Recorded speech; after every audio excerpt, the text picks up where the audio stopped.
Hello বন্ধুরা, কেমন আছেন আপনারা? লাইফ লিভিংয়ে আপনাদের জানাচ্ছি শুভেচ্ছা এবং স্বাগত। আমি মাসুদ খান। প্রত্যেক এপিসোডে নতুন নতুন কোনো বিষয় নিয়ে আপনাদের সামনে উপস্থিত হই। আজকের বিষয় হচ্ছে ভসপরাস। ভসপরাস হচ্ছে একটি জল প্রণালী যা তুরস্কে অবস্থিত, এবং এই জল প্রণালী তুরস্ককে এবং ইউরোপকে আলাদা করেছে। চলুন বন্ধুরা, আজ আমরা এই জল প্রণালী সম্পর্কে আপনাদের বলবো এবং এর আদ্যপান্ত ইতিহাস সবকিছু আপনাদের জানাবো। চলুন শুনে আসি। ভসপরাস একটি প্রণালী, যে প্রণালীটি প্রাকৃতিকভাবে তৈরি। উত্তর পশ্চিম তুরস্কের ইস্তাম্বুলে অবস্থিত একটি আন্তর্জাতিকভাবে গুরুত্বপূর্ণ জলপথ এটি। এশিয়া এবং ইউরোপের মধ্যে মহাদেশীয় সীমানার অংশ গঠন করে এবং থ্রেস থেকে আনাতোলিয়াকে আলাদা করে তুরস্ককে বিভক্ত করে। এটি বিশ্বের সবচেয়ে সংকীর্ণ প্রণালী যা আন্তর্জাতিক নেভিগেশনের জন্য ব্যবহৃত হয়।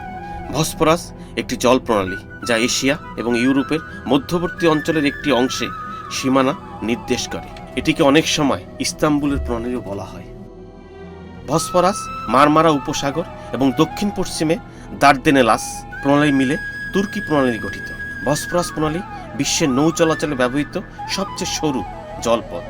এটি কৃষ্ণ সাগরকে মারমারা উপসাগরের সাথে যুক্ত করেছে। ভসপরাস প্রণালী দুপাশে দুটি করে 4টি বাতিঘর দ্বারা এর সীমানা নির্ধারণ করা হয়েছে। গোল্ডেন হর্ন ভসপরাস প্রণালীর একটি মোহনা। এটি অতীতে ইস্তাম্বুলের পুরনো অংশকে আক্রমণের হাত থেকে রক্ষা করতে দুর্গ পরীক্ষা হিসেবে কাজ করত। এছাড়াও এখানে উসমানিয়া সাম্রাজ্যে নৌবাহিনীর জলযান নোঙ্গর বাঁধার স্থান হিসাবেও ব্যবহৃত হতো। ভসপরাস প্রণালী কৌশলগত কারণে খুবই গুরুত্বপূর্ণ। সমুদ্রপথে রাশিয়া ও ইউক্রেনে যাওয়ার জন্য এটি অন্যতম পথ হিসেবে ব্যবহৃত হয়।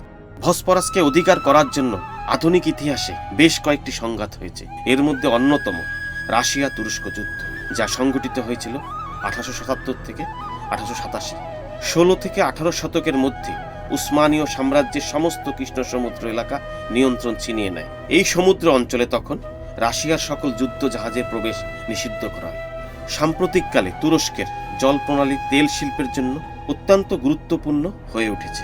রাশিয়ার তেল রপ্তানিকারকরা নভরস্কিস থেকে ভসপরাস ও দার্দেনালাস হয়ে পশ্চিম ইউরোপ ও যুক্তরাষ্ট্রে তেল পরিবহন করে। ভসপরাস দিয়ে অনেক ফেরি নিয়মিত পারাপার করে। এই প্রণালীর উপরে 2টি ঝুলন্ত সেতু আছে। একটি ভসপরাস সেতু, যা দৈর্ঘ্য 1074 মিটার, এবং এটি 1973 সালে এর নির্মাণ কাজ সমাপ্ত হয়। দ্বিতীয়টি ফাতিও সুলতান মেহমেদ সেতু। এটি দ্বিতীয় ভসপরাস সেতু নামেও পরিচিত। এই সেতু 1090 মিটার লম্বা, যা সমাপ্ত হয়েছিল 1988 সালে।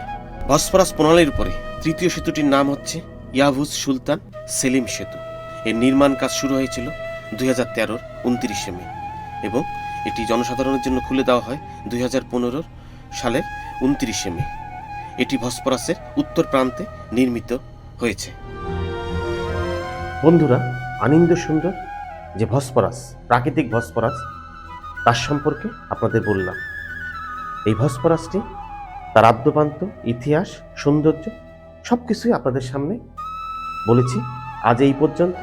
নতুন কোনো বিষয় নিয়ে, নতুন কোনো স্থান নিয়ে আপনাদের সামনে হাজির হব।